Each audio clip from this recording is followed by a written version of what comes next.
बंदी छोड़ सतगुरु रामपाल जी परमेश्वर जी की जय हो। परम पिता परमात्मा सारी सृष्टि के रचनहार कुल मालिक असंख्यों के जगत तीन परवेश सब राजाधिराज आत्माधार नाथों के नाथ देव के देव महादेव सर्वेश्वर महेश्वर मृत्युंजय अजरो अमर आदि अनादि सनातनी प्रभु जगत पिता जगदीश्वर श्री श्री 1008 की उपाधि के वास्तविक अधिकारी अकाल मूरत सौद स्वरूपी राम वासुदेव सर्वगतम ब्रह्म परम पूज्य प्रथम पूज्य परम संत परम पुरुष परम धनी परम दयालु सत्य कबीर हक्का कबीर अल्लाहु कबीर अल्लाहु अकबर बाखबर अल्लाह ताला जगत के तारणहार जगत के मुक्तिदाता जगत के जगन्नाथ हारे के सहारे हिंदुओं के राम मुसलमानों के अल्लाह सिखों के वाहिगुरु ईसाइयों के मसीह दया के सागर दयानिधि करुणा के सागर करुणानिधि स्वयंभू परिभू संकट मोचन कष्ट हरण मंगल करण दुख भंजन अविगत कबीर निर्विकार निर्विषम परमात्मा अलय अलेख सतगुरु आदि अनादि सतगुरु असली मर्यादा पुरुषोत्तम असली राम असली कृष्ण असली घनश्याम असली मुरारी राजाओं के राजा महाराजाओं के महाराजा शहंशाहों के शहंशाह सम्राटों के सम्राट भगवानों के भगवान अल्लाहों के अल्लाह प्रभुओं के प्रभु मसीहाओं के मसीह सच्चे वाहिगुरु बाबाओं के बाबा पीरों के पीर सेठों के सेठ जगत सेठ सावड़सा सेठ सर्वगुण संपन्न अनंत कोटि कलाओं के स्वामी अनंत कोटि ब्रह्मांडों के नायक योगियों में महायोगी ध्यानियों में महाध्यानी सिद्धों में परम सिद्ध ज्ञानियों में तत्व ज्ञानी ब्रह्म ज्ञानी महाज्ञानी परम ज्ञानी सर्वश्रेष्ठ ज्ञानी विज्ञानी युवा कबीर समर्थ कबीर असमवात अमित ओजा सच्चे रहनुमा करीम अल्लाह सुभान अल्लाह दुनिया के अंतिम पैगंबर 8 सितंबर 1951 से गांव धनाना जिला सोनीपत हरियाणा भारतवर्ष की पावन भूमि पे प्रकट रियल कल की भगवान श्री नारायण साकार हरि श्री बाबा साहेब नूर अनंत परमात्मा सच्चे दरवेश सच्चे बाखबर संत श्रोमणी सतगुरु रामपाल जी परमेश्वर जी के चरण कमल में साध संगति से जुड़े हुए आप और हम सभी भाई बहनों का अनंत कोटि दंडवत प्रणाम। सत्साई भाई और बहनों, बहुत बड़ी दया बहुत बड़ी मेहर पूज्य गुरुदेव भगवान की परमेश्वर रामपाल जी की, जिनके शुभ आशीर्वाद से विशेष आशीर्वाद से उन्हीं के कर कमल से लिखित पवित्र पुस्तक ज्ञान गंगा के ऊपर वीडियो बनाने की श्रृंखला जारी है। इसी श्रृंखला में आज हमारा ये तीसरे नंबर का वीडियो है। फिलहाल हम ज्ञान गंगा पुस्तक की भूमिका के ऊपर चल रहे हैं और भूमिका को समझना बहुत ही महत्वपूर्ण होता है, क्योंकि भूमिका को समझे बिना हम किसी भी पुस्तक को आगे नहीं समझ सकते। तो भाई और बहनों, अभी तक जो 2 वीडियो ज्ञान गंगा पुस्तक पर बन चुके हैं, आप जी यदि पहली बार ये वीडियो देख रहे हैं तो आपने पहले के 2 वीडियो भी अवश्य देखने चाहिए और सीरियल वाइज आपने प्रत्येक वीडियो को अवश्य देखना चाहिए। विशेषकर हिंदू समाज से जुड़े श्रद्धालु भगत भाई बहन, उनके लिए ये पवित्र पुस्तक ज्ञान गंगा किसी वरदान से कम नहीं है, क्योंकि जो ज्ञान हमें हमारे तत्व ज्ञानहीन धर्मगुरु सतयुग से लेकर वर्तमान समय तक नहीं दे पाए, वो समस्त शास्त्रों से प्रमाणित ज्ञान आप जी को इस पवित्र पुस्तक ज्ञान गंगा में पढ़ने को मिलेगा। और हमारी वो तमाम शंकाएं, वो भ्रमणाएं भक्ति और भगवान को लेकर जो हमारे मन में उठती चली आई हैं, जिनका समाधान आज तक कोई नहीं कर पाया, आपकी प्रत्येक शंका का समाधान इस पवित्र पुस्तक ज्ञान गंगा से होगा। भाई और बहनों, मुझे ये कहने में कोई अतिशयोक्ति नहीं है कि इस पवित्र पुस्तक ज्ञान गंगा को जिस महापुरुष ने अपने कर कमल से लिखा है, परमेश्वर रामपाल जी ने, इस ज्ञान गंगा पुस्तक को समझने में ब्रह्मा विष्णु महेश और अन्य देवी देवता भी सक्षम नहीं है। क्यों सक्षम नहीं है?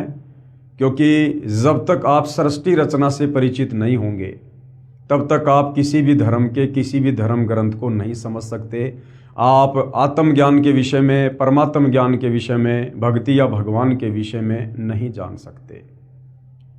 और सृष्टि रचना को समझने का सौभाग्य ब्रह्मा विष्णु महेश जी को प्राप्त नहीं है, क्योंकि परमपिता परमेश्वर कबीर साहिब की जब जब वे सतलोक से चलकर इस पृथ्वी लोक पर तत्वदर्शी संत के रूप में प्रकट होते हैं, तो ये दया वे केवल मानव शरीर प्राप्त आत्माओं पर ही करते हैं, क्योंकि इस पृथ्वी लोक को मुक्ति खेत भी कहा है।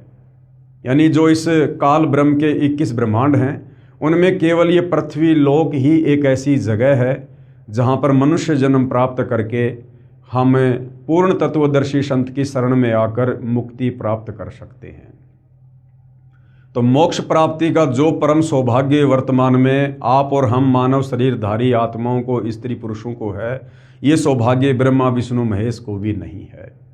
तो जो कंप्लीट ज्ञान ये परमपिता परमेश्वर कबीर साहिब सतगुरु रूप में इस पृथ्वी पर आकर आप और हम मानव शरीरधारी आत्माओं को देते हैं, ये कंप्लीट ज्ञान ब्रह्मा विष्णु महेश को भी नहीं बताया जाता है।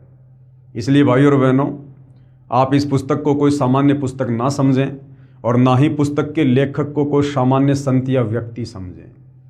जब तक सतगुरु रामपाल जी परमेश्वर आप जी की बुद्धि ऑन नहीं करेंगे, आप जी इस पवित्र पुस्तक ज्ञान गंगा में लिखे लेख को नहीं समझ सकते। आप चाहे कितने विद्वान हैं, कितने संस्कृत के प्रकांड ज्ञाता हैं, कितने बड़े अधिकारी हैं, आप कुछ भी हैं, जब तक गुरुदेव भगवान रजा नहीं बख्शेंगे तब तक आप इस पवित्र पुस्तक के प्रमाणित लेख को नहीं समझ सकते। इसलिए आप जी जब भी इस पवित्र पुस्तक ज्ञान गंगा को पढ़ें या जो वीडियो वर्तमान में बन रहे हैं आप ये वीडियो देखें, तो सर्वप्रथम पूज्य गुरुदेव भगवान को प्रार्थना करें, उनसे अर्ज करें, विनती करें कि हे पूज्य गुरुदेव भगवान, हम नादान प्राणी हैं, 2 कोटि के जीव हैं, हमारी कोई औकात नहीं है। परमेश्वर, जब तक आप हमें इस पवित्र पुस्तक के लेख को समझने की शक्ति नहीं देंगे परमेश्वर, तब तक हम आध्यात्मिक ज्ञान से दूर ही रहेंगे।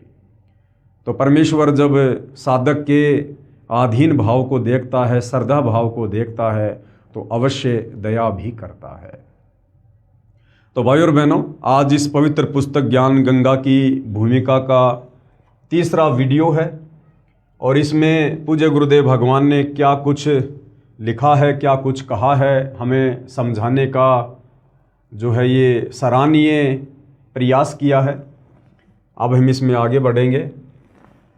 सत्य पुरुष का वर्तमान अवतार, इसके ऊपर हम कल वीडियो बना चुके थे। आज हम आगे बढ़ेंगे। आज का हमारा टॉपिक है अमेरिका की महिला भविष्यवक्ता फ्लोरेंस की महत्वपूर्ण भविष्यवाणी। अमेरिका की महिला भविष्यवक्ता फ्लोरेंस की महत्वपूर्ण भविष्यवाणी। परम पूज्य परमेश्वर सतगुरु रामपाल जी को लेकर सदियों पहले बहुत सारे भविष्यवक्ताओं ने, जैसे अमेरिका के न्यू जर्सी शहर की रहने वाली फ्लोरेंस, फ्रांस देश के नास्ट्रेडमस बाबा वेंगा और भी बहुत सारे जाने माने भविष्यवक्ताओं ने भविष्यवाणियाँ की हैं। और उनकी भविष्यवाणियाँ जिस महापुरुष के ऊपर की गई हैं वो केवल सतगुरु रामपाल जी परमेश्वर जी के ऊपर ही खरी उतरती हैं। तो क्या कुछ फ्लोरेंस ने वर्तमान समय को लेकर सटीक भविष्यवाणियाँ की हैं, आप जियों को दिखाते हैं। अमेरिका की विश्वविख्यात भविष्यवक्ता फ्लोरेंस ने अपनी भविष्यवाणियों में कई बार भारत का जिक्र किया है। द फॉल ऑफ सेसेशनल कल्चर नाम की अपनी पुस्तक में उन्होंने लिखा है कि सन 2000 आते आते प्राकृतिक संतुलन भयावह रूप से बिगड़ेगा।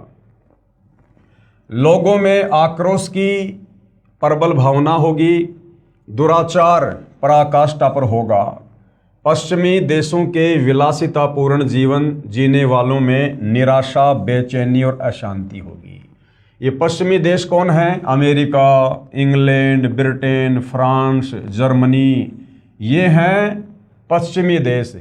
तो क्या कहा था फ्लोरेंस ने कि पश्चिमी देशों के विलासितापूर्ण जीवन जीने वालों में निराशा, बेचैनी और अशांति होगी। क्यों?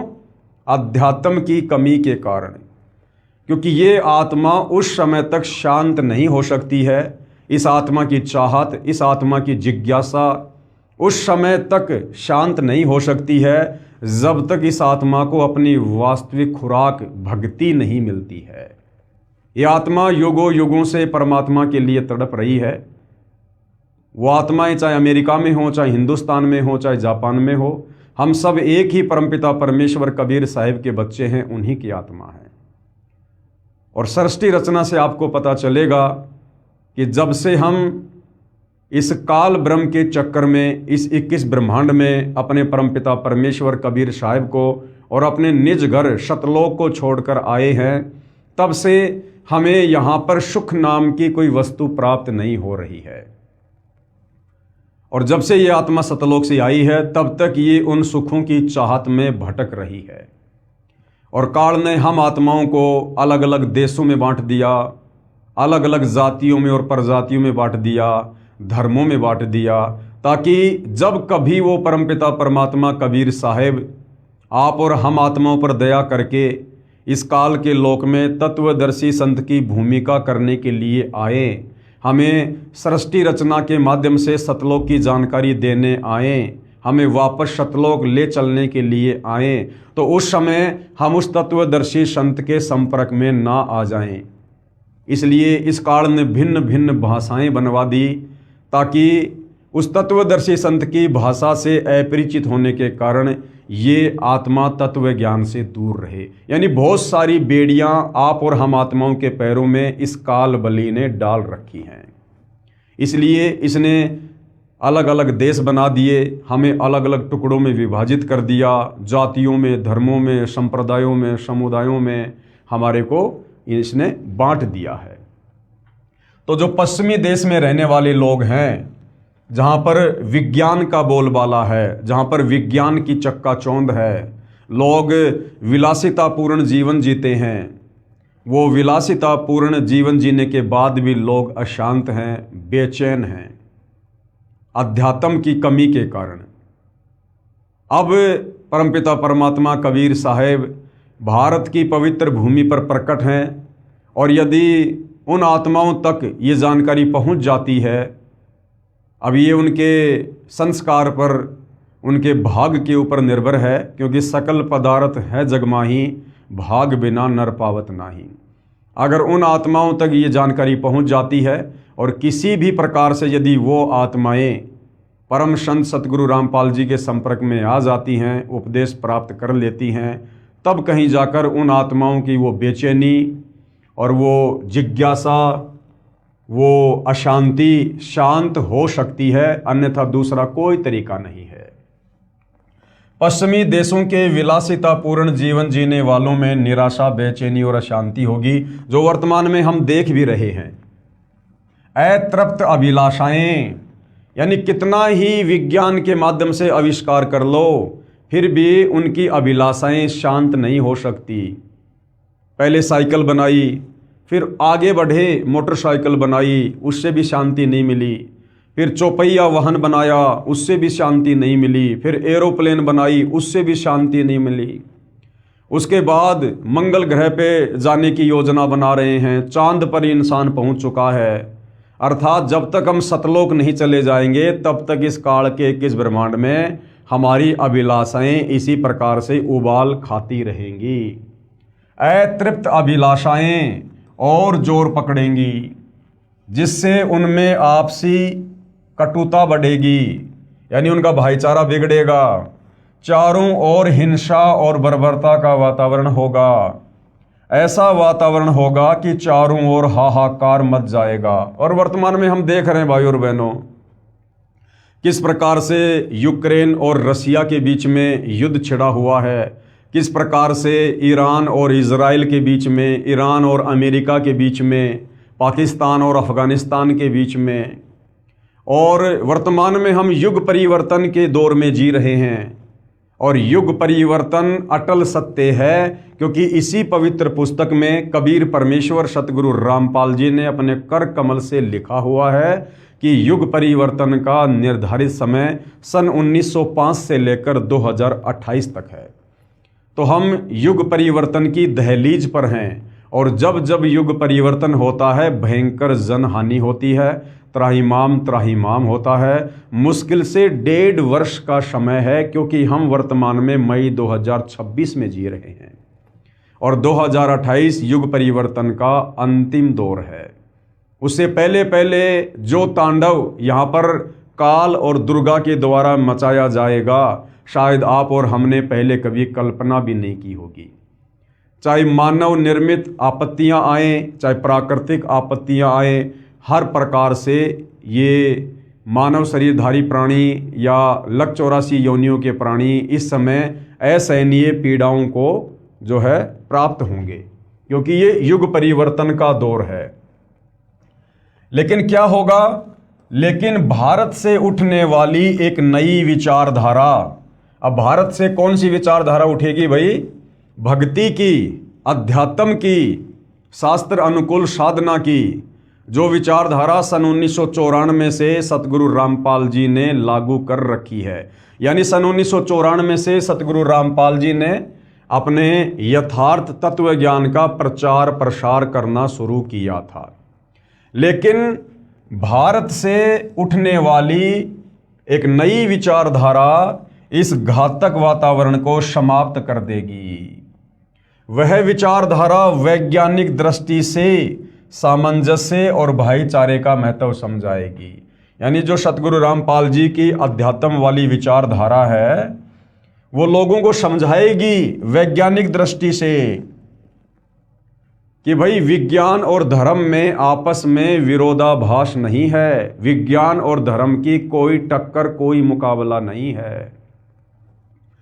अध्यात्म ज्ञान के अभाव में लोग समझ नहीं पा रहे हैं और लोग सोचते हैं कि जो लोग धार्मिक होते हैं वो लोग मूर्ख होते हैं, पागल होते हैं, उन्हें जीवन जीने का नहीं पता होता है। ये विज्ञान को फॉलो करने वाले लोगों का मत होता है। लेकिन असल में विज्ञान का और धर्म का कोई टकराव नहीं होता है, अपितु विज्ञान तो धर्म के आगे ऊंट के मुंह में जीरे के बराबर भी नहीं है, जीरे के बराबर भी। तो सतगुरु रामपाल जी परमेश्वर जी ने हमें यही समझाया है, यही बताया है कि विज्ञान तो इस अध्यात्म को समझने के लिए परमपिता परमेश्वर जी ने दी है। ये विज्ञान अध्यात्म को समझने में सहायक है। विज्ञान से हम धर्म को समझेंगे तो विज्ञान और धर्म का आपस में कोई टकराव किसी भी प्रकार का नहीं है। वह विचारधारा वैज्ञानिक दृष्टि से सामंजस्य और भाईचारे का महत्व समझाएगी। वह यह भी समझाएगी कि धर्म और विज्ञान में आपस में विरोध नहीं है। आध्यात्मिकता की उच्चता और भौतिकता का खोखलापन सबके सामने उजागर करेगी।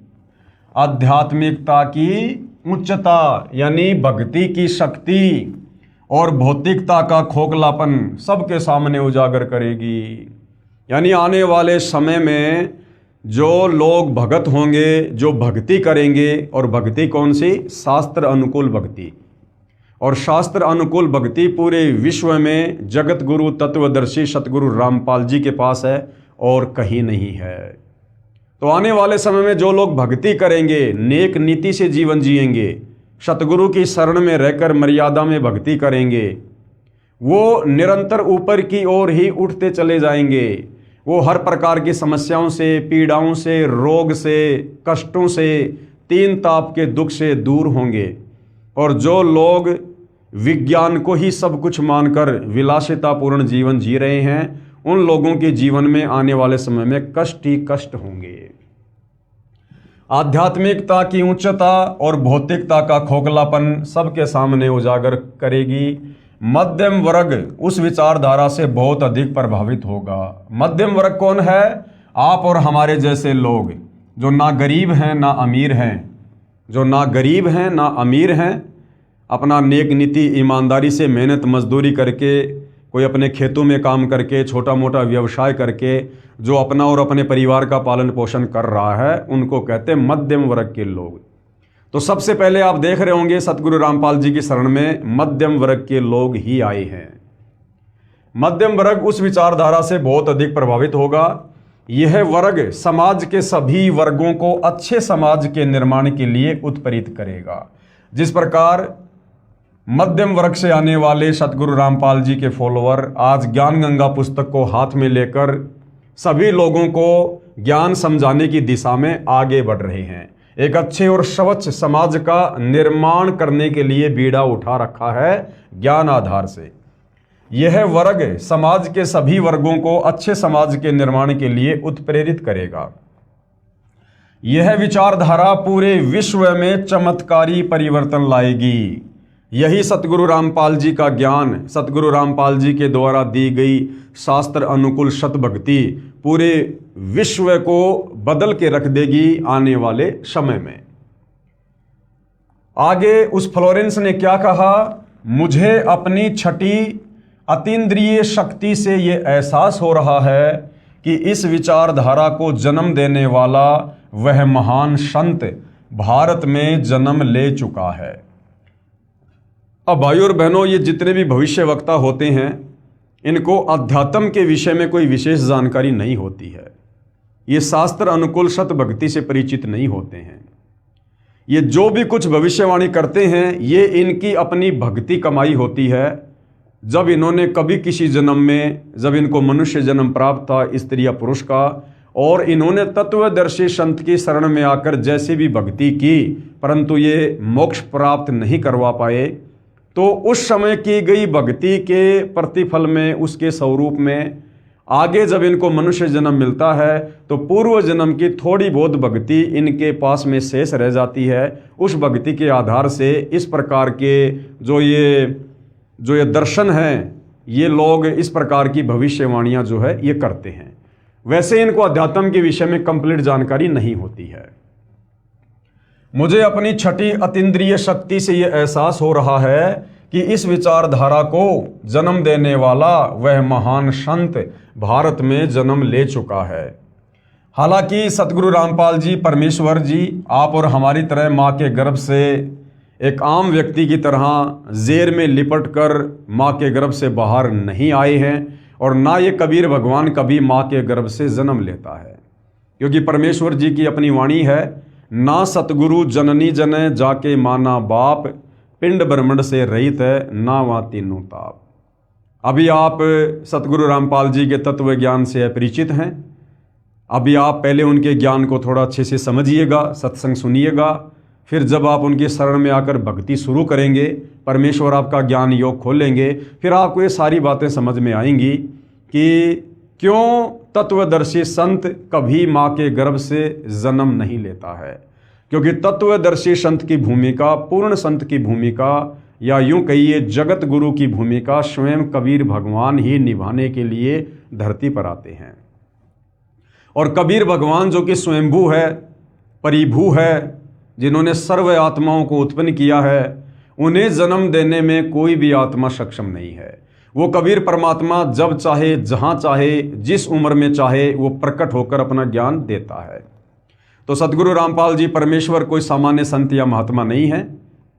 अगर हम इनको जगत गुरु कहते हैं, तत्वदर्शी संत कहते हैं, तो जगत गुरु और तत्वदर्शी संत ये दोनों भूमिका कबीर परमेश्वर जी के अलावा सृष्टि में कोई अन्य नहीं कर सकता है। ठीक है, परमपिता परमेश्वर की लीलाएं अजब गजब है। आप और हम सामान्य प्राणी इतना जल्दी समझने में सक्षम नहीं हैं, लेकिन यदि हम उनका ज्ञान सुनते रहे, भक्ति करते रहे, तो एक न एक दिन परमेश्वर हमारा ज्ञान योग अवश्य खोलेंगे और हमें ये गुप्त रहस्य भी समझ में आने लगेंगे। वह महान संत भारत में प्रकट हो चुका है और सतगुरु रामपाल जी 8 सितंबर 1951 से प्रकट हैं। उस संत के ओजस्वी व्यक्तित्व का प्रभाव सबको चमत्कृत करेगा। ओजस्वी व्यक्तित्व मतलब जो ज्ञान वो देंगे, जो समाधान वो देश और दुनिया का करेंगे, आने वाले समय में तीसरे विश्व युद्ध को जो रोकेंगे, भारत देश की अन्य देशों के आक्रमण से रक्षा करेंगे, तो इस प्रकार का जो प्रभाव होगा, जो ये चमत्कार होंगे, वो देश और दुनिया को प्रभावित करेंगे।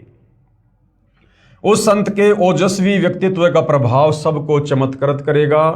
उसकी विचारधारा अध्यात्म के कम होते जा रहे प्रभाव को फिर से नई स्फूर्ति देगी। चारों ओर आध्यात्मिक वातावरण होगा, यानी घर घर में सतगुरु रामपाल जी की भक्ति होगी, घर घर में सतगुरु रामपाल जी की पूजा होगी। हर व्यक्ति नेक नीति ईमानदारी से अपना जीवन जियाएगा, वो स्वयं भी जिएगा और दूसरों को भी जीने देगा। तो एक प्रकार से आध्यात्मिक वातावरण पूरे विश्व में फिर से पनपेगा। संत की विचारधारा से प्रभावित लोग विश्व के कल्याण के लिए पश्चिम की ओर चलेंगे। धीरे धीरे एशिया, यूरोप और अमेरिका पर पूरी तरह छा जाएंगे। यानी इन देशों में सतगुरु रामपाल जी का आने वाले समय में जोरों शोरों से ज्ञान प्रचार होगा। उस संत की विचारधारा से पूरा विश्व प्रभावित होगा और उनके चरण चिन्हों पर चलेगा। यानी जो सतगुरु रामपाल जी की भक्ति मर्यादा हैं, उन मर्यादाओं में रहकर लोग भक्ति करेंगे, अपना जीवन यापन करेंगे। पश्चिमी देश के लोग उन्हें ईसा कहेंगे।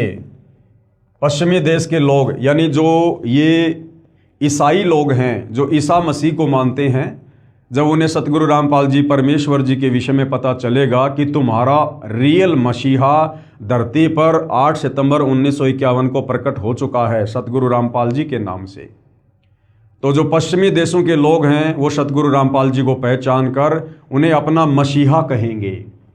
मुसलमान उन्हें एक सच्चा रहनुमा, मुसलमान भाई जब उन्हें पता चलेगा कि वास्तव में हमारा जो पैगंबर है, जो रसूल है, सतगुरु रामपाल जी हैं, तो मुसलमान धर्म के लोग उन्हें सच्चा रहनुमा कहेंगे, अपना अल्लाह कहेंगे। और एशिया के लोग उन्हें भगवान का अवतार मानेंगे। और जो एशिया है, एशिया जो महाद्वीप है जिसमें बहुत सारे देश आते हैं, ये सभी देश सतगुरु रामपाल जी को भगवान कहेंगे, भगवान का अवतार कहेंगे। यानी भगवान खुद ही धरती पर अवतरित होकर आए हैं। उस महान संत की विचारधारा से बौद्धिक क्रांति होगी। बौद्धिक क्रांति का मतलब है हम भक्ति मार्ग को अच्छे से समझेंगे, हम लोग चिंतन मनन करेंगे आत्मज्ञान पर, परमात्म ज्ञान पर।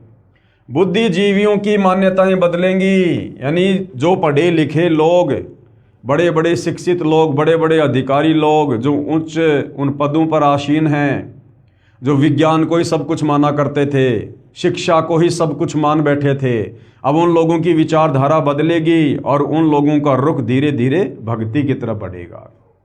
बुद्धिजीवियों की मान्यताएं बदलेंगी, उनमें ईश्वर के प्रति श्रद्धा और विश्वास की कोपलें फूटेंगी।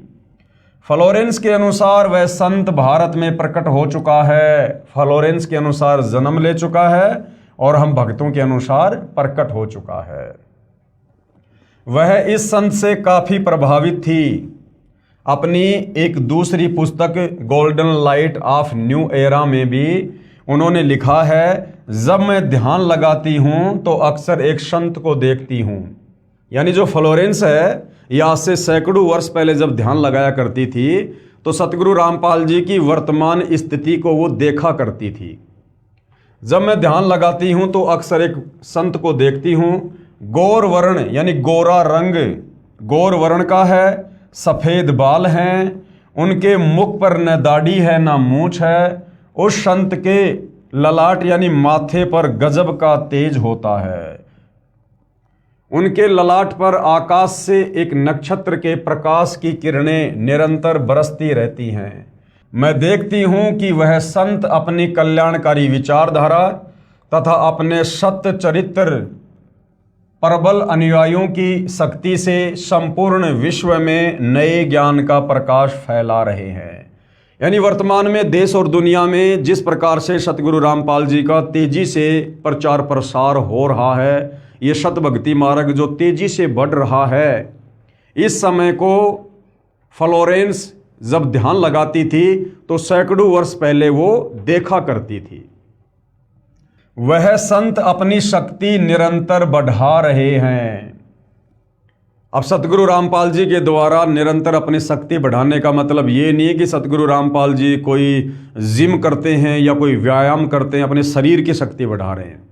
सतगुरु रामपाल जी तो सर्वशक्ति संपूर्ण हैं, इन्होंने अपनी शक्ति बढ़ाने की आवश्यकता नहीं है। यहाँ पर जिस शक्ति की बात फ्लोरेंस ने की है वो है आध्यात्मिक शक्ति। यानी सतगुरु रामपाल जी के भगत जिस प्रकार से सतगुरु रामपाल जी से ज्ञान प्राप्त करके फिर समाज में अन्य लोगों को ज्ञान समझाने की दृष्टि से ज्ञान प्रचार कर रहे हैं, जिस प्रकार सतगुरु रामपाल जी के ज्ञान का प्रचार प्रसार भारत देश सहित अन्य देशों में दिन दोगुना रात चौगुना बढ़ रहा है, यहाँ पर उस शक्ति की बात जो है फ्लोरेंस के द्वारा की गई है। वह संत अपनी शक्ति निरंतर बढ़ा रहे हैं, उनमें इतनी शक्ति है कि वह प्राकृतिक परिवर्तन भी कर सकते हैं। यानी फ्लोरेंस का कहना कि उस महान संत में इतनी शक्ति है कि वो चाहे तो प्राकृतिक परिवर्तन भी कर सकते हैं, वो बाढ़ को भी रोक सकते हैं, वो अतिवृष्टि, अनावृष्टि, ओलावृष्टि या फिर अकाल जैसी स्थिति को भी रोक सकते हैं। यानी किसी भी प्रकार का कोई भी प्राकृतिक परिवर्तन करने में वर्तमान में सतगुरु रामपाल जी सक्षम हैं। उनमें इतनी शक्ति है कि वह प्राकृतिक परिवर्तन भी कर सकते हैं। वह अपना कार्य वैज्ञानिक ढंग से करेंगे, परंतु ये वर्तमान समय कलयुग की बिचली पीढ़ी का है, मोक्ष का प्राइम टाइम है, और इस समय सतगुरु रामपाल जी ने चमत्कार ना करके अपने ज्ञान के माध्यम से आत्माओं को मोक्ष के लिए तैयार करना है। तो वर्तमान में सीधा सीधा चमत्कार ना करके सतगुरु रामपाल जी वैज्ञानिक दृष्टिकोण से चलेंगे। अब जैसे कुछ दिन पहले हरियाणा में बाढ़ आई, लोगों के गांवों में, घरों में, खेतों में पानी भर गया, जनजीवन अस्त व्यस्त होने लगा। लोगों ने सतगुरु रामपाल जी से जो है अर्ज की, प्रार्थना की, तो सतगुरु रामपाल जी ने समर्थ होते हुए और वैज्ञानिक तरीके से काम किया। यानी वैज्ञानिकों को परमात्मा ने जो सद्बुद्धि दी और जो वैज्ञानिक उपकरण बनवाए, उन वैज्ञानिक उपकरणों के माध्यम से, मोटर और पाइप के माध्यम से उन्होंने उन किसानों के खेतों का, घरों का पानी जो है बाहर निकलवाया। यानी वो संत वैज्ञानिक ढंग से अपना काम जो है वो करेगा। उनमें इतनी शक्ति है कि वह प्राकृतिक परिवर्तन भी कर सकते हैं, वह अपना कार्य वैज्ञानिक ढंग से करेंगे। जैसे भाई और बहनों, हम सुना करते थे एक ऋषि का नाम अगस्त्य ऋषि, और उनके बारे में कहा जाता है कि उन्होंने 7 समुद्रों का पानी एक घूंट में पी लिया अपनी सिद्धि से। अब अगर उस अगस्त्य ऋषि की तुलना सतगुरु रामपाल जी से की जाए तो वो अगस्त्य ऋषि और उसकी पावर, उसकी सिद्धियां सतगुरु रामपाल जी के पैर के नाखून के बराबर भी नहीं है। जब वो छोटा सा ऋषि इस प्रकार का चमत्कार कर सकता है, 7 समुद्रों के पानी को मात्र एक घूंट में पी सकता है, तो सतगुरु रामपाल जी के लिए हरियाणा के किसानों का पानी अपनी समर्थता से सुखाने में भला क्या देरी थी। लेकिन ये परमात्मा वर्तमान में इस कलयुग की बिचली पीढ़ी में इस प्रकार के चमत्कार खुल्लम खुल्ला नहीं करेगा, ये वैज्ञानिक तरीके से अपना कार्य करेगा। उनमें इतनी शक्ति है कि वह प्राकृतिक परिवर्तन भी कर सकते हैं, वह अपना कार्य वैज्ञानिक ढंग से करेंगे। उनकी कृपा और प्रयत्नों से मानवीय सभ्यता में नई जागृति आएगी। यानी जिस प्रकार से वर्तमान में आध्यात्मिकता के अभाव के चलते इंसान के व्यवहार में, इंसान के नेचर में, इंसान के चरित्र में जो गिरावट आ चुकी है, वो धीरे धीरे वापस अपनी उसी वास्तविक स्थिति पर आएगी। यानी लोगों में फिर से जागृति आएगी, लोग भक्ति मार्ग पर चलेंगे, सही मायने में लोग एक इंसान बनेंगे। उनकी कृपा और प्रयत्नों से मानवीय सभ्यता में नई जागृति आएगी, विश्व के समस्त जन समूह में नई चेतना का संचार होगा, लोक शक्ति का नया रूप उभर कर सामने आएगा।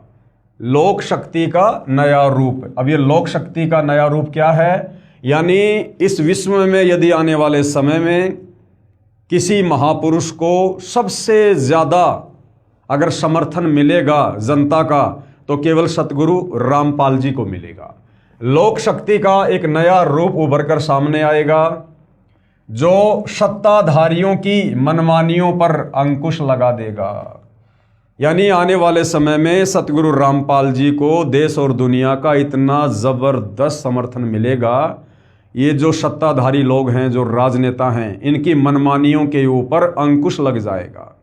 मजबूर हो जाएंगे ये राजनेता सतगुरु रामपाल जी के प्रवचन सुनने के लिए, सतगुरु रामपाल जी से उपदेश लेकर उनकी आज्ञा में रहकर सच्ची नीयत से राज्य करने के लिए। सत्ताधारियों की मनमानियों पर अंकुश लगा देगा। मनोचिकित्सक तथा सम्मोहन कला के विश्व प्रसिद्ध ज्ञाता डॉक्टर मोरे बर्नस्टीन की फ्लोरेंस से अच्छी दोस्ती थी। एक बार फ्लोरेंस ने उनसे भी कहा था, डॉक्टर, वह समय बड़ी तेजी से नजदीक आ रहा है जब सत्ता लोलुप राजनेताओं की अपेक्षा आप जैसे समाज सेवकों की बातें समाज अधिक ध्यान से सुनेगा। 21वीं सदी के आते आते यानी सन 2000 के आते आते एक नई विचारधारा पूरे विश्व को प्रभावित करेगी। कौन सी विचारधारा? अध्यात्म की विचारधारा। सतगुरु रामपाल जी की भक्ति वाली विचारधारा पूरे विश्व को प्रभावित करेगी। हर राष्ट्र में सत्य चरित्र धार्मिक लोगों का संगठन लोगों के दिमाग में बैठी गलत मान्यताओं को बदल देगा। ये विचारधारा भारत से प्रस्फुटित होगी, यानी इस विचारधारा का जन्म भारत देश से होगा, वहीं से पूरे विश्व में फैलेगी। मैं उस पवित्र स्थान पर एक प्रचंड तपस्वी को देख रही हूं। यानी जो फ्लोरेंस थी वो सतगुरु रामपाल जी के विषय में कह रही है कि मैं उस पवित्र स्थान पर यानी सतलोक आश्रम बरवाड़ा उस बहन को उस समय अपनी ध्यान अवस्था में दिखाई दे रहा था, जहां बैठकर सतगुरु रामपाल जी देश और दुनिया को आध्यात्मिक ज्ञान दे रहे थे। मैं उस पवित्र स्थान पर एक प्रचंड तपस्वी को देख रही हूं जिसका तेज बड़ी तेजी से फैल रहा है, यानी उनका ज्ञान बड़ी तेजी से फैल रहा है। मनुष्य में सोए देवत्व को जगाने तथा धरती का स्वर्ग जैसा बनाने के लिए वह संत दिन रात प्रयत्न कर रहे हैं, सत्संग कर करके, अपने भक्तों के माध्यम से ज्ञान प्रचार करवा करवा के। एक पत्रकार ने सन 1964 में फ्लोरेंस से पूछा था कि क्या वह दुनिया का भविष्य बता सकती है, तो फ्लोरेंस ने इसके जवाब में कहा था, 1970 की शुरुआत व्यापक उथल पुथल के साथ होगी। 1989 1980 के बाद ऐसे ऐसे भूकंप आएंगे कि न्यू जर्सी का कुछ हिस्सा तथा यूरोप और एशिया के कई देशों के स्थान भूकंप से नष्ट हो जाएंगे, और इसकी प्रत्येक भविष्यवाणी आज तक सही सिद्ध हुई है। कुछ हिस्से जलमग्न भी हो जाएंगे। तीसरा विश्व युद्ध का आतंक सबके दिमाग में बैठ जाएगा। अब वो समय आ गया है भाई और बहनों, जिस प्रकार से एक देश दूसरे देश का दुश्मन बनकर बैठा है। दुनिया तीसरे विश्व युद्ध के मुहाने पर खड़ी है। लोगों के दिमाग में तीसरे विश्व युद्ध का आतंक बैठ चुका है। ये वर्तमान समय के लिए उसने ये भविष्यवाणी की है। तीसरे विश्व युद्ध का आतंक सबके दिमाग में बैठ जाएगा और वे इस युद्ध की तैयारी करेंगे। लेकिन भारतीय राजनेता अपने प्रभाव और बुद्धि से तीसरे विश्व युद्ध को टालने में सफल हो जाएंगे। लेकिन भारतीय राजनेता, अब ये राजनेता कौन होंगे? ये राजनेता वही होंगे जो सतगुरु रामपाल जी से उपदेश प्राप्त करके फिर सतगुरु रामपाल जी की नियम और मर्यादाओं में रहकर राज्य करेंगे, और सतगुरु रामपाल जी से सलाह मशवरा करके उनकी आज्ञा लेकर और उनके बताए अनुसार फिर वो राजनेता जो भगत ही होंगे वो तीसरे विश्व युद्ध को रोकने में सफल होंगे। लेकिन भारतीय राजनेता अपने प्रभाव और बुद्धि से तीसरे विश्व युद्ध को टालने में सफल हो जाएंगे। तीसरे विश्व युद्ध के शुरू होने तक भारत के शासन की बागडोर आध्यात्मिक प्रवृत्ति के लोगों के हाथ में होगी। तीसरा विश्व युद्ध जो अपने पीक टाइम पर होगा, उस समय जो भारतीय राजनीति में जो राजनेता होंगे, प्रधानमंत्री होगा, मुख्यमंत्री होगा, राष्ट्रपति होगा, ये सब सतगुरु रामपाल जी की शरण में होंगे। तीसरे विश्व युद्ध के शुरू होने तक भारत के शासन की बागडोर आध्यात्मिक प्रवृत्ति के लोगों के हाथ में होगी। इसलिए उनके प्रभाव से विश्व युद्ध टलेगा, उन राजनेताओं के प्रभाव से नहीं टलेगा। वो राजनेता केवल भगत होंगे, सतगुरु रामपाल जी जैसा भी दिशा निर्देश देंगे और सतगुरु रामपाल जी के आशीर्वाद से, उनकी शक्ति से वो विश्व युद्ध जो है वो टलेगा। वे शासक एक महान संत के ओजस्वी तथा क्रांतिकारी विचारधारा से प्रभावित होंगे, यानी वो सतगुरु रामपाल जी से उपदेश प्राप्त कर चुके होंगे। वे उस संत के प्रति उसी तरह समर्पित होंगे जैसे वाशिंगटन स्वतंत्रता एवं मानवता के प्रति समर्पित थे। वो राजनेता जो सतगुरु रामपाल जी से उपदेश प्राप्त करके राजनीति करेंगे धर्म नीति में रहकर, वे उस संत यानी सतगुरु रामपाल जी के प्रति उसी तरह समर्पित होंगे जैसे वाशिंगटन कौन था? अमेरिका का प्रथम राष्ट्रपति। जैसे वाशिंगटन स्वतंत्रता और मानवता के प्रति समर्पित थे। अमेरिका के शहर न्यू जर्सी की रहने वाली फ्लोरेंस सचमुच एक विलक्षण महिला थी। एक बार नेबेल नाम के व्यक्ति ने टीवी कार्यक्रम के दौरान उनसे बोला, आप भारत में जन्म ले चुके संत के बारे में तो अक्सर बताती रहती हैं, मैं अपने बारे में कुछ जानना चाहता हूं, बताइए। तो नेबेल के बारे में फ्लोरेंस ने क्या बताया? फ्लोरेंस ने उसके दाहिने हाथ को थाम लिया और बोली, आप बहुत जल्द किसी दूसरे राज्य से प्रसारण करेंगे। नेबेल एक प्रसारण सेवा के कर्मचारी थे। फ्लोरेंस की इस बात पर वह हंसने लगे। कुछ क्षण बाद बोले, आपने मुझसे ये अच्छा मजाक किया। यदि हमारी कंपनी के अधिकारी इस कार्यक्रम को देख रहे होंगे तो मैं दूसरे राज्य में जाऊं या नहीं, फिलहाल अपनी कंपनी से तुरंत निकाल दिया जाऊंगा। यानी ये बात जो यहाँ पर समझाई जा रही है, ये आप और हमें विश्वास दिलाने के लिए कि फ्लोरेंस की भविष्यवाणियां कितनी सटीक होती थी। कुछ ही मिनटों के बाद टीवी के कंट्रोल रूम का फोन घनघना उठा। फोन नेबेल के लिए था। उनकी कंपनी के जनरल मैनेजर उनसे बात करना चाहते थे। नेबेल ने जब फोन उठाया तो उन्होंने कहा, हमने न्यूयॉर्क के प्रसारण करने का काम शुरू करने का निर्णय लिया है, वह तुम्हें ही भेजा जाएगा, यानी न्यूयॉर्क में आपको ही भेजा जाएगा। अभी ये बात गुप्त रखना, इसकी घोषणा कल की जाएगी। मैं टीवी पर फ्लोरेंस के साथ तुम्हारी बातचीत देख रहा था। फ्लोरेंस ने तुम्हारे विषय में जो बताया वह पूरी तरह सच है। आश्चर्य है कि उन्हें यह बात कैसे मालूम हो गई। नेबेल फ्लोरेंस का चेहरा देखता रह गया। यानी इतनी सटीक भविष्यवाणी फ्लोरेंस की है, तो जो भविष्यवाणी फ्लोरेंस ने उस महान संत सतगुरु रामपाल जी के विषय में वर्तमान समय को लेकर की हुई है आज से सैकड़ों वर्ष पहले, तो फिर वो भला झूठी कैसी हो सकती हैं। कुछ पत्रकारों ने उनसे एक बार पूछा था कि वह भविष्य को कैसे देख लेती है तथा गायब व्यक्ति या वस्तुओं का पता कैसे लगा लेती है।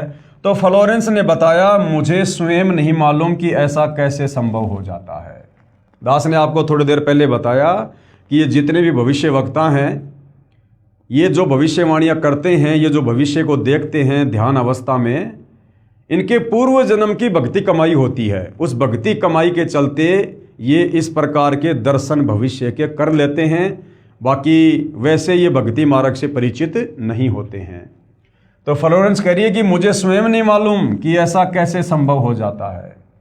मैं भविष्य के विषय में एक बहुत महत्वपूर्ण बात बता रही हूं।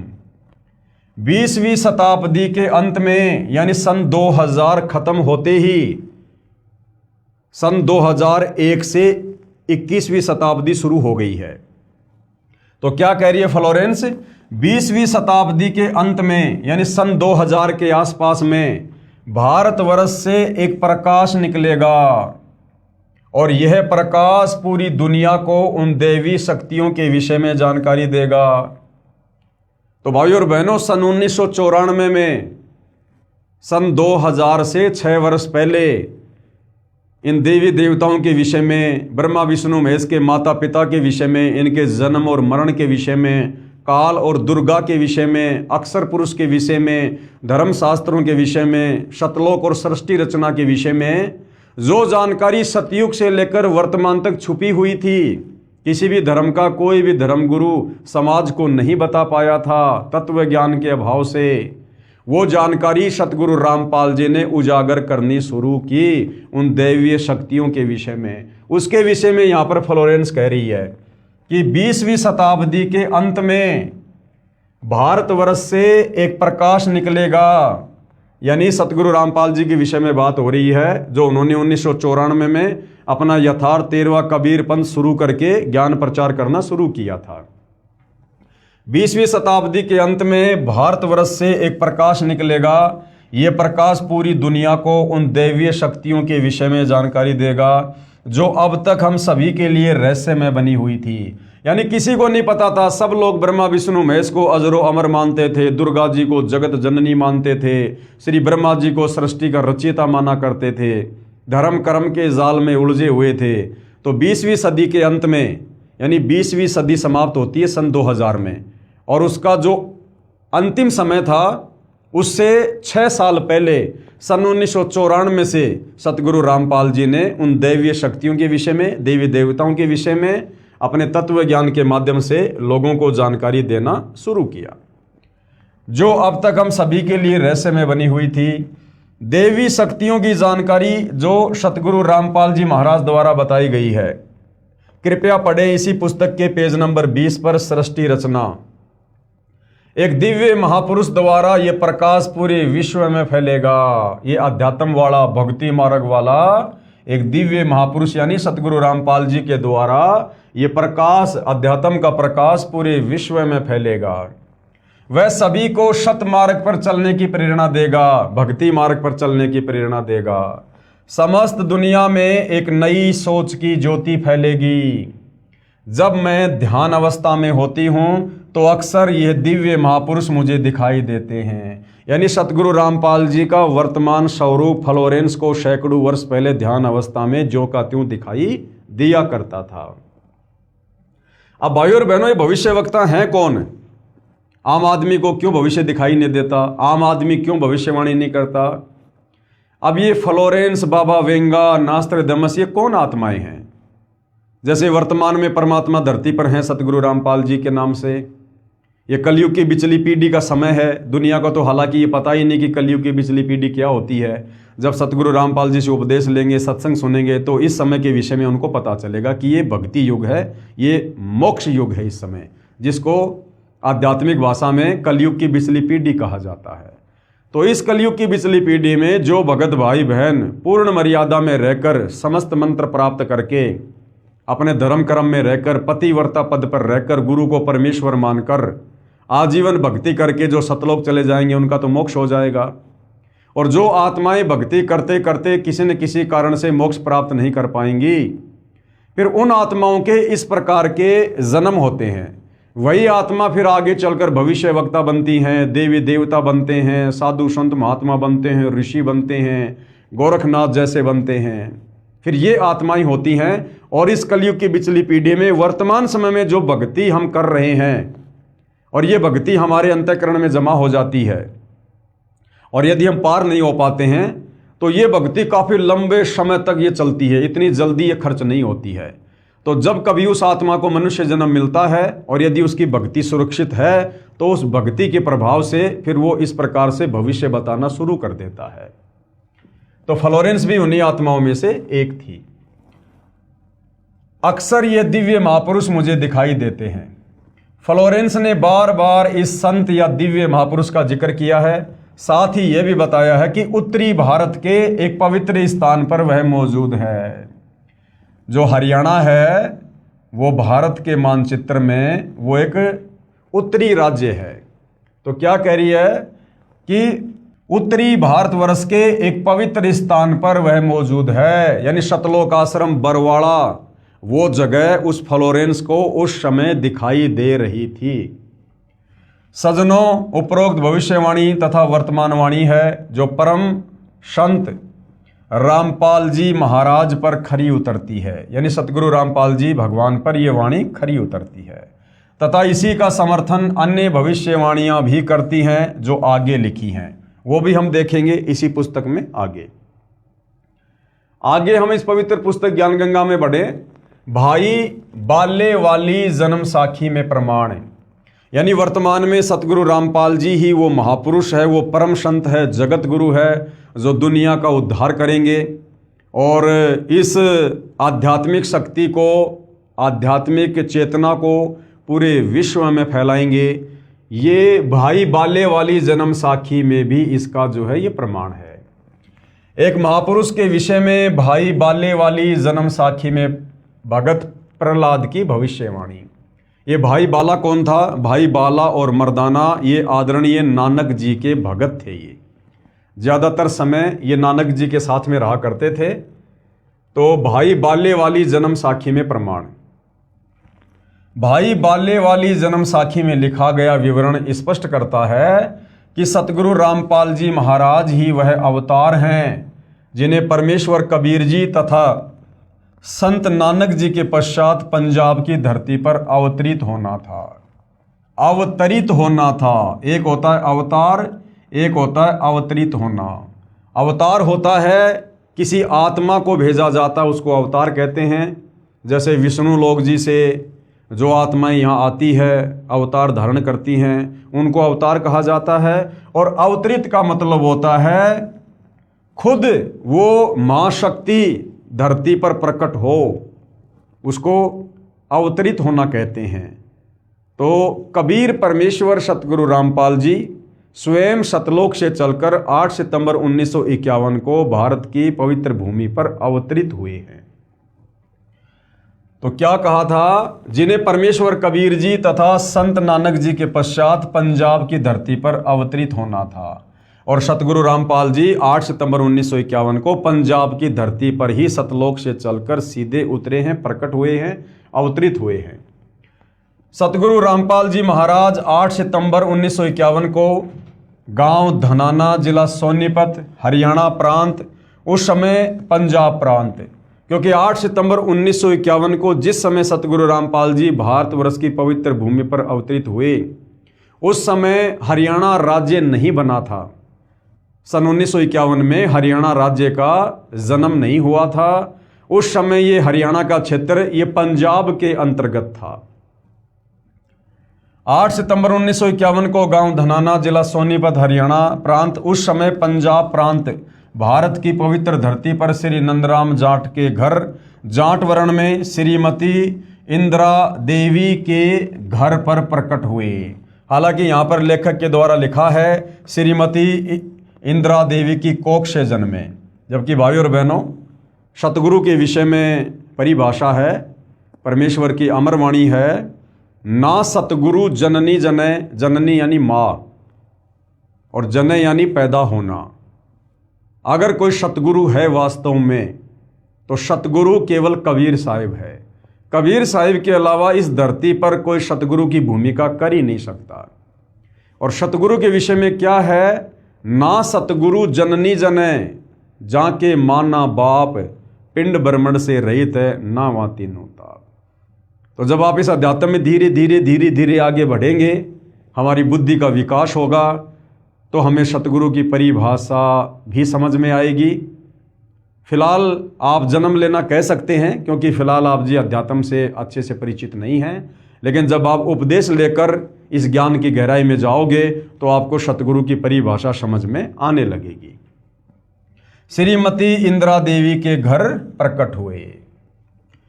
इस विषय में जन्म साखी भाई बाले वाली हिंदी वाली में, जिसके प्रकाशक हैं भाई जवार सिंह, कृपाल सिंह एंड कंपनी, पुस्तकां वाले, बाजार माई सेवा, अमृतसर पंजाब, तथा पंजाबी वाली के प्रकाशक हैं भाई जवार सिंह, कृपाल सिंह, पुस्तकां वाले गली 8 बाग, रामानंद, अमृतसर पंजाब।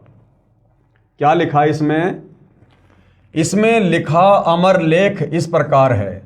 एक समय भाई बाला तथा मर्दाना को साथ लेकर सतगुरु नानक देव जी भगत प्रहलाद जी के लोक में गए, जो पृथ्वी से कई लाख कोस दूर अंतरिक्ष में है। प्रहलाद ने कहा कि हे नानक जी, आपको परमात्मा ने दिव्य दृष्टि दी तथा कलयुग में बड़ा भगत बनाया है। आपका कलयुग में बहुत प्रताप होगा। यहाँ पर यानी मुझ प्रहलाद के लोक में पहले कबीर जी आए थे। भगत प्रहलाद बता रहा है नानक जी को कि आपसे पहले मेरे लोक में कबीर जी आए थे, या आज आप आए हो, एक और आएगा। सतगुरु रामपाल जी की तरफ संकेत है, एक और आएगा जो आप दोनों जैसा ही महापुरुष होगा। इन तीनों के अलावा यहाँ मेरे लोक में कोई नहीं आ सकता। भगत बहुत हो चुके हैं, आगे भी होंगे, परंतु यहाँ मेरे लोक में वही पहुंच सकता है जो इन जैसी महिमा वाला होगा और कोई नहीं। इसलिए इन तीनों के अतिरिक्त यहाँ कोई नहीं आ सकता। मर्दाने ने पूछा कि हे भगत प्रहलाद जी, कबीर जी तो जुलाहा थे, यानी कबीर परमात्मा जब 650 साल पहले बनारस के काशी में आए तो जिन अच्छी आत्माओं को उन्होंने अपनी परवरिश के लिए निमित्त बनाया, नीरू और नीमा को, वो जुलाहे का कार्य किया करते थे। तो उस घर में परमेश्वर की लीला में परवरिश हुई, जिस कारण से आगे चलकर कबीर परमात्मा भी जुलाहा कहलाए। तो क्या कह रहे हैं मर्दाना जी, इसलिए इन तीनों के अतिरिक्त यहाँ कोई नहीं आ सकता। मर्दाने ने पूछा कि हे भगत प्रहलाद जी, कबीर जी तो जुलाहा थे, नानक जी खत्री हैं, वह तीसरा किस वर्ण यानी जाति से तथा किस धरती पर अवतरित होगा? भगत प्रहलाद ने कहा, भाई सुन, नानक जी के सचखंड जाने के सैकड़ों वर्ष पश्चात पंजाब की धरती पर और जाट वर्ण में जन्म लेगा, यानी अवतरित होगा, प्रकट होगा, तथा उसका प्रचार क्षेत्र बरवाला होगा। लेख समाप्त। अब यहां पर गुरुदेव भगवान कह रहे हैं, विवेचन कीजिए। सतगुरु रामपाल दास जी महाराज वही अवतार हैं जो अन्य परमाणु के साथ साथ जन्म साखी में लिखे वर्णन पर खरे उतरते हैं। जन्म साखी में 100 वर्ष के पश्चात लिखा है, यहां पर सैकड़ों वर्ष पश्चात कहा गया था, जिसको पंजाबी भाषा में लिखते समय 100 वर्ष ही लिख दिया गया। अब ये सारी बातें भाई और बहनों सतगुरु रामपाल जी क्यों कह रहे हैं कि भाई बाल्य वाली जन्म साखी में क्या लिखा गया, ऐसा क्यों लिखा गया, जबकि वहाँ पर ऐसा लिखा होना चाहिए था? क्योंकि सतगुरु रामपाल जी, अभी आपने देखा जब मर्दाने ने पूछा तो भगत प्रहलाद ने कहा कि वो जो तीसरा महापुरुष आएगा मेरे लोक में, वो नानक जी और कबीर जी जैसा ही होगा, उनके जितनी शक्ति वाला ही होगा। तो भाई कबीर जी तो अंतर्यामी थे, नानक जी भी सिद्धि युक्त थे, शक्ति युक्त थे, और वो तीसरा यानी सतगुरु रामपाल जी भी उनके जैसा ही होगा, उनकी महिमा भी उतनी होगी, उनकी शक्ति भी कबीर जी के जितनी होगी। तो सतगुरु रामपाल जी तो स्वयं कबीर जी ही हैं। तो जो सतगुरु रामपाल जी ने बताया, जो त्रुटि लोगों ने लिखते समय जन्म साखी में जो कर दी, लेख को ना समझ पाने के कारण, तत्व ज्ञान के अभाव में, उसको सतगुरु रामपाल जी ने शुद्ध किया है। यहां पर सैकड़ों वर्ष पश्चात कहा गया था, जिसको पंजाबी भाषा में लिखते समय 100 वर्ष ही लिख दिया, क्योंकि मर्दाना ने पूछा था कि वह कौन से युग में नजदीक ही आएगा। तब भगत प्रहलाद ने कहा कि श्री नानक जी के सैकड़ों वर्ष पश्चात कलयुग में ही वह संत जाट वर्ण में जन्म लेगा। इसलिए यहाँ 100 वर्ष के स्थान पर सैकड़ों वर्षों ही न्यायोचित है, तथा प्रचार क्षेत्र बरवाला के स्थान पर बटाला लिखा गया। इसके 2 कारण हो सकते हैं कि शहर बरवाला, जिला हिसार, हरियाणा उस समय पंजाब प्रांत में सुप्रसिद्ध नहीं था, तथा बटाला शहर पंजाब प्रांत में प्रसिद्ध था। लेखनकर्ता ने इस कारण से बरवाला के स्थान पर बटाला लिख दिया। दूसरा, प्रिंट करते समय बरवाले की जगह बटाले प्रिंट हो गया है। एक और विशेष विचारणीय पहलू है कि पंजाब के बटाला शहर में कोई भी जाट संत नहीं हुआ। अगर भगत प्रहलाद की इस बात को माने, जब मर्दाना ने पूछा कि वो कौन होगा, कहाँ आएगा, किस जाति में होगा, तो प्रहलाद जी ने कहा कि वो पंजाब की धरती पर होगा, जाट वर्ण में होगा, और उसका जो प्रचार प्रसार क्षेत्र होगा वो बटाला होगा। मान लो हम बटाला लेकर चलते हैं, तो भाई बटाला शहर में, पंजाब के बटाला शहर में तो आज तक कोई जाट संत हुआ ही नहीं है। तो यहाँ पर जो बटाला है, यहाँ पर बरवाला बोला गया था, जो लेखनकर्ता ने अपनी अज्ञानता कह लीजिए, क्योंकि उस समय बरवाला शहर इतना ज़्यादा सुप्रसिद्ध नहीं था, इसलिए उसने बटाला लिख दिया, लेकिन असल में ये क्या है, बरवाला। एक और विचारणीय पहलू है कि पंजाब के बटाला शहर में कोई भी जाट संत नहीं हुआ है जो इन महापुरुषों परमेश्वर कबीर देव जी व श्री नानक देव जी के समान महिमावान तथा इनके समान ज्ञानवान हुआ हो। इस आधार से तथा अन्य प्रमाणों के आधार से तथा इस जन्म साखी के आधार से स्पष्ट है कि वह तीसरे महापुरुष सतगुरु रामपाल जी महाराज हैं। कौन है वह तीसरा महापुरुष? परम संत सतगुरु रामपाल जी। अब देखो भाई और बहनों, बहुत सारी बातें हैं। आज हमें पता चल गया कि सतगुरु रामपाल जी स्वयं कबीर परमात्मा हैं, जानी जान है, अंतर्यामी है, सर्व ब्रह्मांडों के रचयिता हैं। और भगत प्रहलाद ने सतगुरु रामपाल जी की जो तुलना है वो नानक जी और जो है कबीर जी से की है कि वो जो तीसरा संत होगा वो भी इन दोनों के जैसा महिमावान होगा, शक्ति संपन्न होगा। अब भाइयों और बहनों, ये अध्यात्म है, भक्ति मार्ग है, ये धीरे धीरे समझ में आएगा। कबीर परमात्मा के बराबर और दूसरा कोई सृष्टि में नहीं हो सकता। तो नानक जी की जो भूमिका थी वो भी कबीर परमात्मा ने ही निभाई थी। नानक जी कबीर जी के समकालीन थे। नानक जी ने बनारस के काशी में जाकर कबीर जी को अपना गुरु धारण किया था। जब कबीर परमात्मा बेई नदी पर आदरणीय नानक जी को मिले, उस समय तक नानक जी श्री ब्रह्मा, श्री विष्णु आदि की भक्ति किया करते थे, गीता जी का पाठ किया करते थे। एक समय नानक जी बेई नदी पर स्नान करने गए। वहाँ पर जिंदा बाबा के रूप में कबीर परमात्मा जी उनको मिले और नानक जी को ज्ञान समझाया। नानक जी ने सतलोक देखने की, सचखंड देखने की इच्छा व्यक्त की।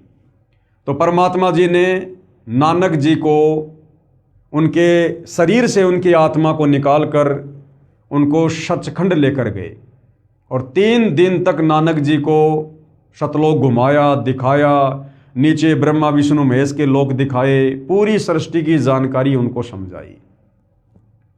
उसके बाद कबीर परमेश्वर जी ने नानक जी की आत्मा को नानक जी के शरीर में नहीं डाला, धरती पर नहीं भेजा।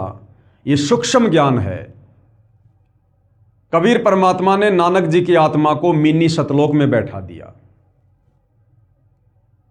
और स्वयं नानक जी का रूप धारण किया। ये परमात्मा किसी और का शरीर काम में नहीं लेता है, किसी और का चोला काम में नहीं लेता है। नानक जी के वास्तविक शरीर को परमेश्वर जी ने नष्ट कर दिया। ये तो सेकंडों का काम है, परमेश्वर का क्षण भर का काम है।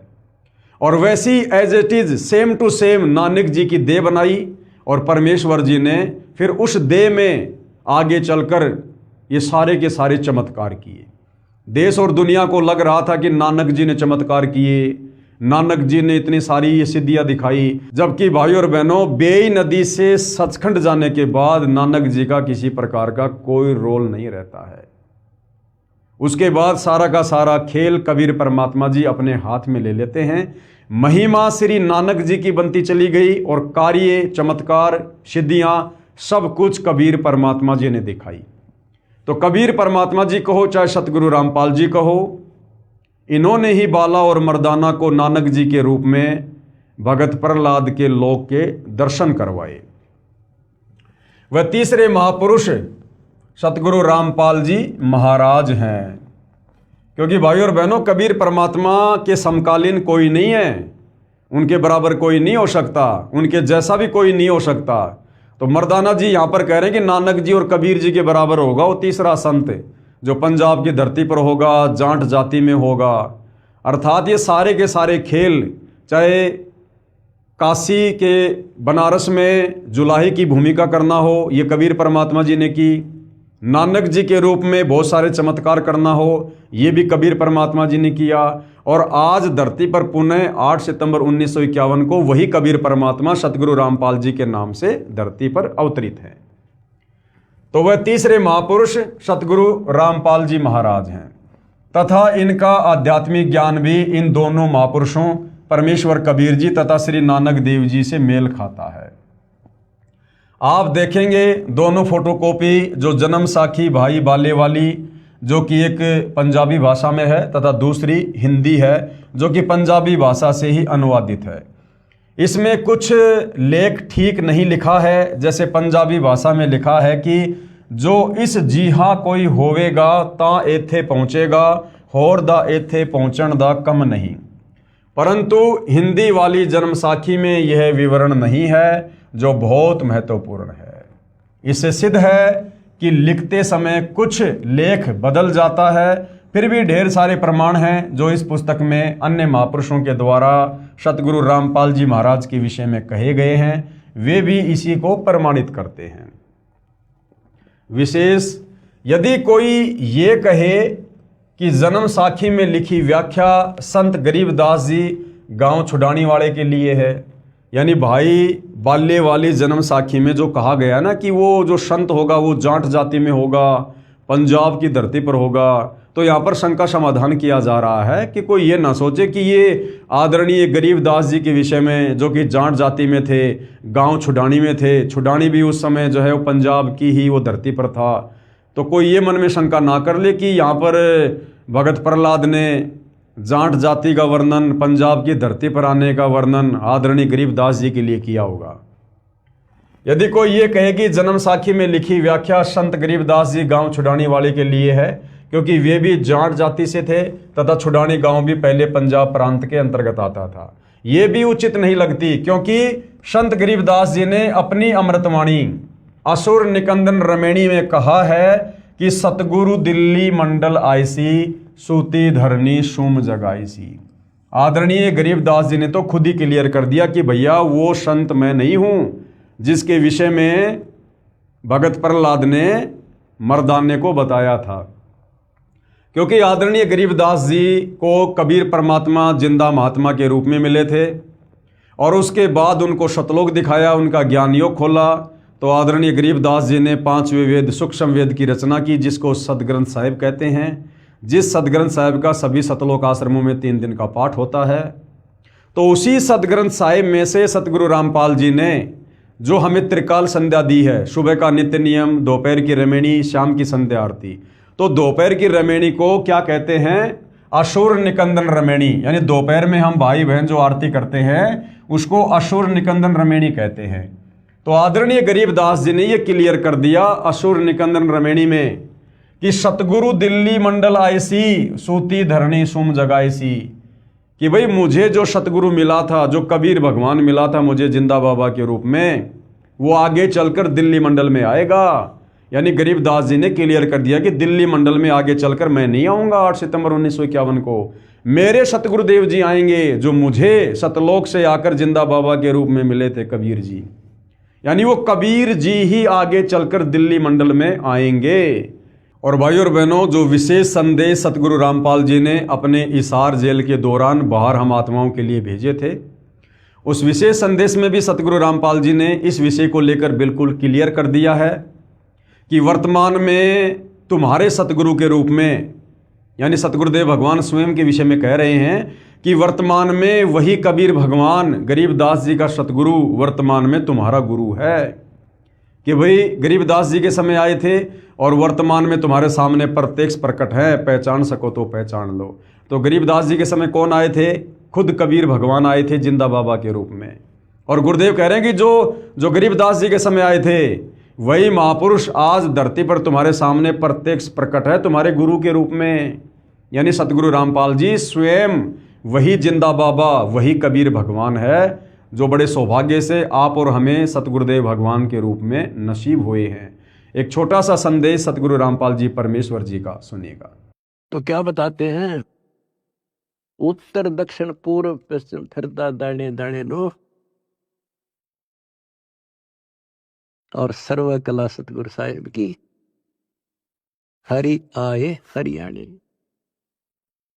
गरीबदास जी के समय आए थे रिबारे भाई प्रगट सामने था रे, पहचाने जात पहचान लियो। गरीबदास जी के समय आए थे रिबारे भाई प्रगट सामने था रे, पहचाने जात पहचान लियो। गरीबदास जी के समय आए थे रिबारे भाई प्रगट सामने था रे, पहचाने जात पहचान लियो। तो भाई और बहनों, इससे भी ये क्लियर हो जाता है कि वर्तमान में सतगुरु रामपाल जी परमेश्वर स्वयं कबीर भगवान है, कबीर परमात्मा है। और गरीबदास जी ने तो क्लियर कर ही दिया कि सतगुरु दिल्ली मंडल आईसी, यानी मेरा सतगुरु कबीर भगवान आगे चलकर दिल्ली मंडल में आएगा, मैं गरीबदास नहीं आऊँगा।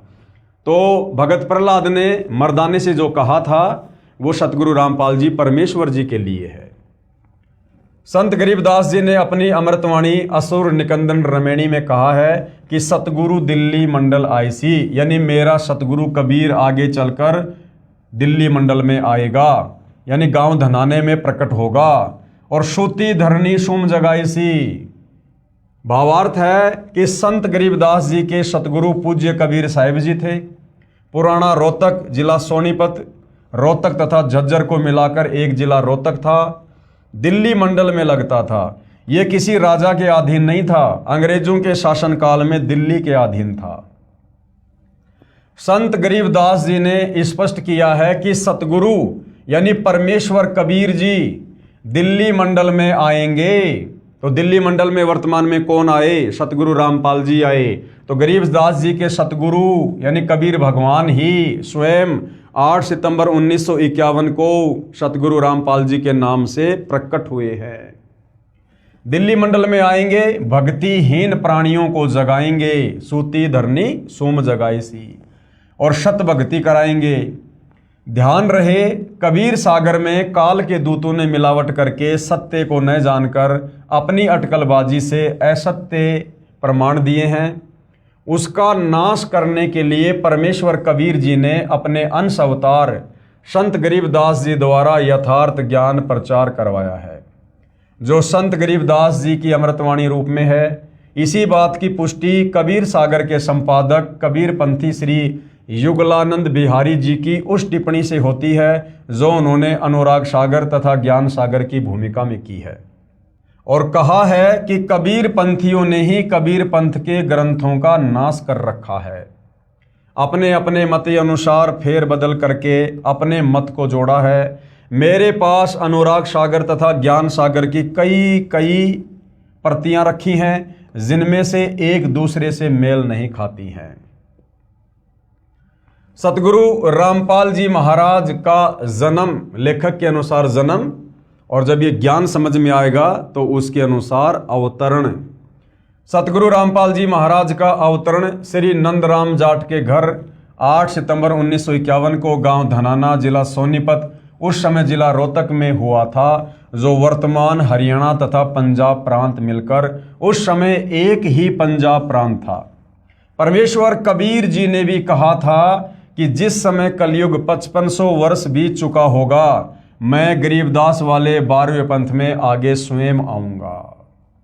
कबीर परमात्मा जी ने 650 साल पहले धर्मदास जी के माध्यम से कबीर सागर लिखवाया था, और जब धर्मदास जी काफ़ी चिंतित हो गए थे कि हे परमात्मा, आपने मुझे तो सार नाम दे दिया लेकिन मेरे वंशजों को देने से मना कर दिया, तो ये कैसे पार होंगे? धर्मदास जी चिंतित हो गए।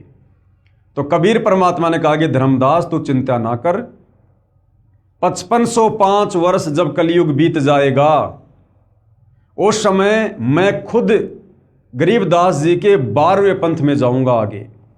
यानी गरीबदास जी का 12वां पंथ चल चुका होगा, और जब वो पंथ समाप्त होने वाला होगा उस समय मैं खुद ही उस 12वें पंथ में जाऊंगा। 12वें पंथ हम ही चल आवें, सब पंथों को मिटाकर एक पंथ चलावें। तो आदरणीय गरीबदास जी के 12वें पंथ में आगे चलकर खुद कबीर भगवान ने ही आना था, और खुद कबीर भगवान सतगुरु रामपाल जी के नाम से आदरणीय गरीबदास जी के 12वें पंथ में ही आए, क्योंकि साधु वचन पलटे नहीं, चाहे पलट जाए ब्रह्मांड। तो 17 फरवरी 1988 को सतगुरु रामपाल जी ने एक अच्छी आत्मा आदरणीय राम देवानंद जी को अपना मुंह बोला गुरु धारण किया, और 17 फरवरी 1988 को गरीबदास जी के 12वें पंथ में दीक्षा ली। सांसारिक दिखावे में दीक्षा ली, अन्यथा जगत गुरु को किसी से गुरु बनाकर दीक्षा लेने की आवश्यकता नहीं होती है। परमेश्वर कबीर जी ने भी कहा था कि जिस समय कलयुग 5500 वर्ष बीत चुका होगा, मैं गरीबदास वाले 12वें पंथ में आगे स्वयं आऊंगा। संत गरीबदास जी द्वारा मेरी यानी कबीर परमेश्वर की महिमा की वाणी प्रकट होगी, तथा गरीबदास वाले 12वें पंथ तक के साधक मुझे आधार बनाकर वाणी को समझने की कोशिश करेंगे, परंतु वाणी को न समझकर शतनाम तथा सारनाम से वंचित रहने के कारण असंख्य जन्म तक शतलोक प्राप्ति नहीं कर पाएंगे।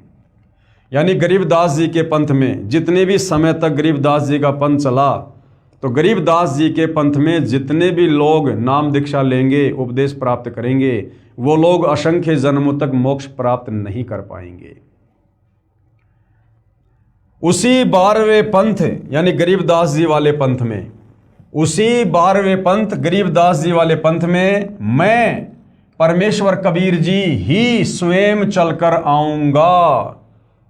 इस विषय पर भाइयों और बहनों मैंने बहुत सारी वीडियो विस्तार से बना रखे हैं कि आदरणीय गरीबदास जी के 12वें पंथ में स्वयं कबीर परमात्मा ही सतगुरु रामपाल जी के नाम से आए हैं।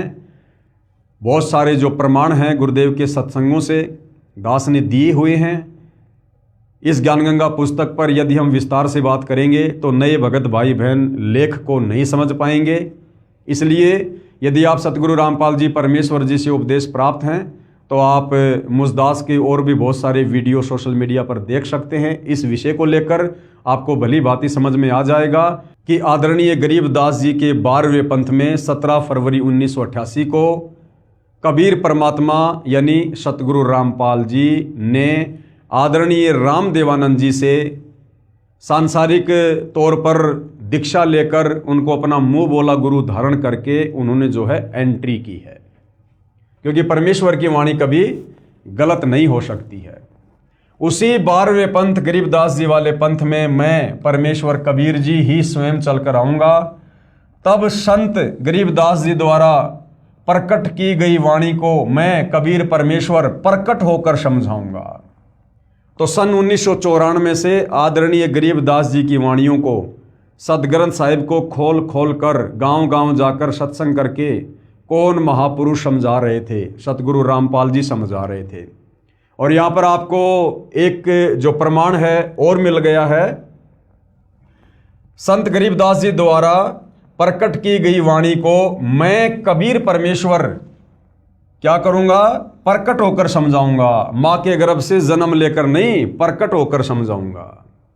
तो 8 सितंबर 1951 को सतगुरु रामपाल जी परमेश्वर आप और हम 2 कोटि के जीवों की चरम दृष्टि को धोखा देते हुए, काल को धोखा देते हुए, क्योंकि इस परमेश्वर को कबीर भगवान को वेदों में तस्करा कहा है।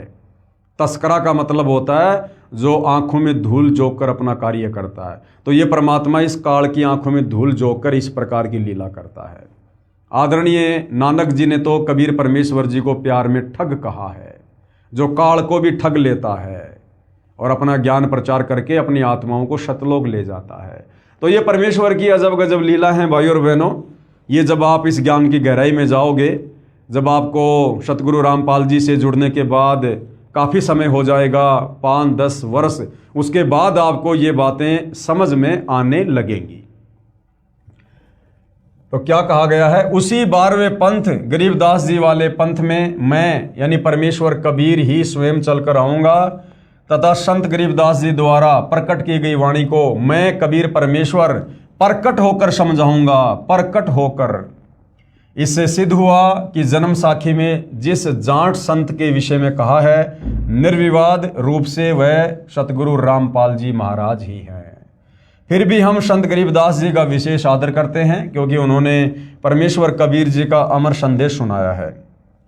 यदि कोई भ्रम उत्पन्न करे, ये दूसरी शंका है, यदि कोई भ्रम उत्पन्न करे कि 10 गुरु साहिबानों में से भी किसी की ओर संकेत हो सकता है कि भाई भगत प्रहलाद ने जो मर्दाना को कहा था कि वो जाट वर्ण में आएगा, पंजाब की धरती पर आएगा, तो कोई ये भ्रम पैदा ना करे कि वो 10 सिख गुरु साहिबानों की ओर संकेत है। जी नहीं, इसके लिए ध्यान रहे कि 10 सिख गुरु साहिबानों में से कोई भी जाट जाति से नहीं था।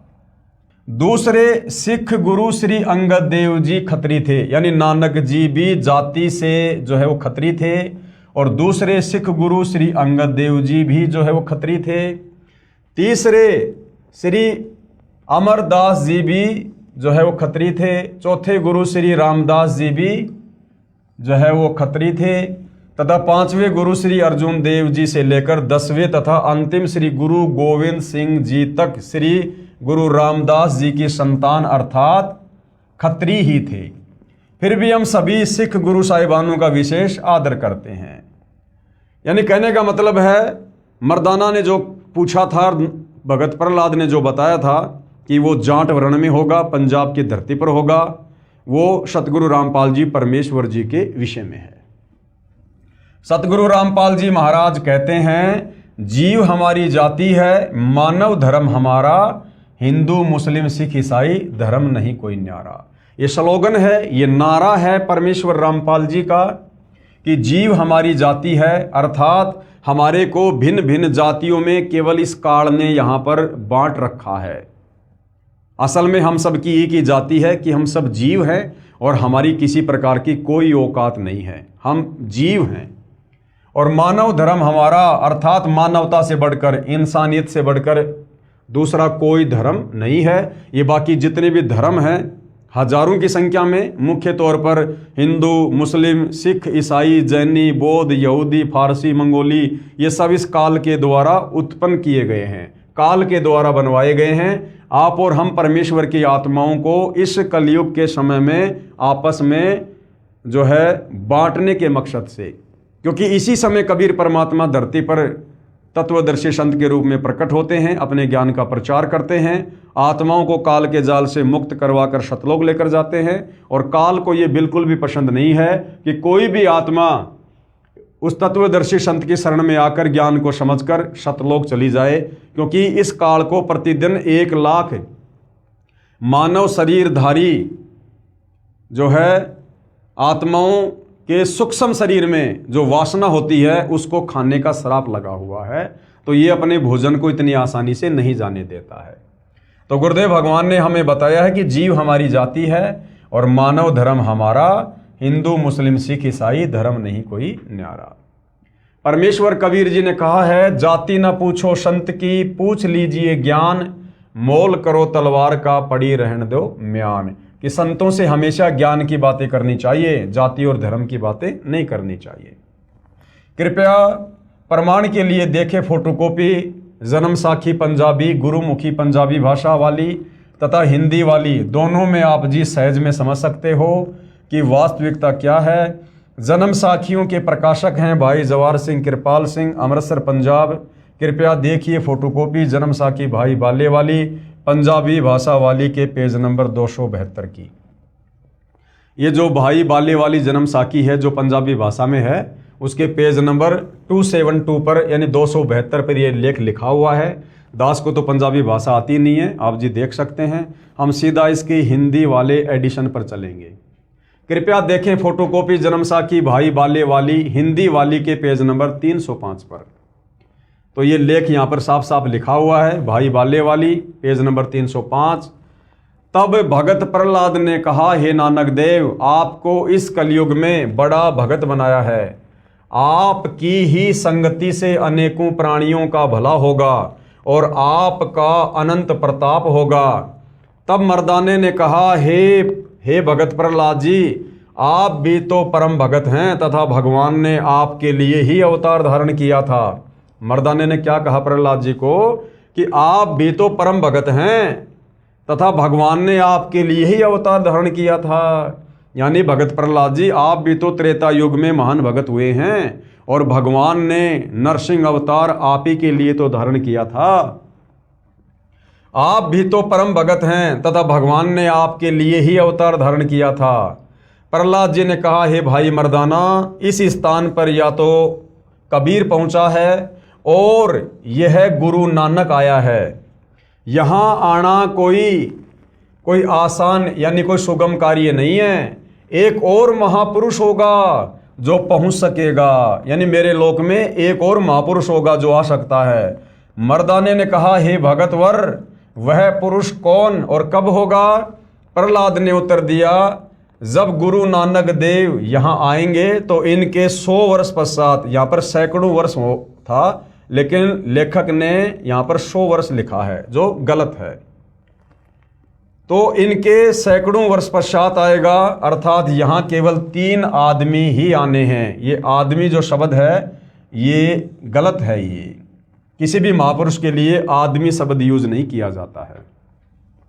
एक तो भगत कबीर अब देखो, जो भगत प्रहलाद है वो अपनी ज्ञानहीनता के चलते, अपनी अज्ञानता के चलते, तत्व ज्ञान ना होने के कारण, और परमात्मा जी को क्या कह रहा है? भगत।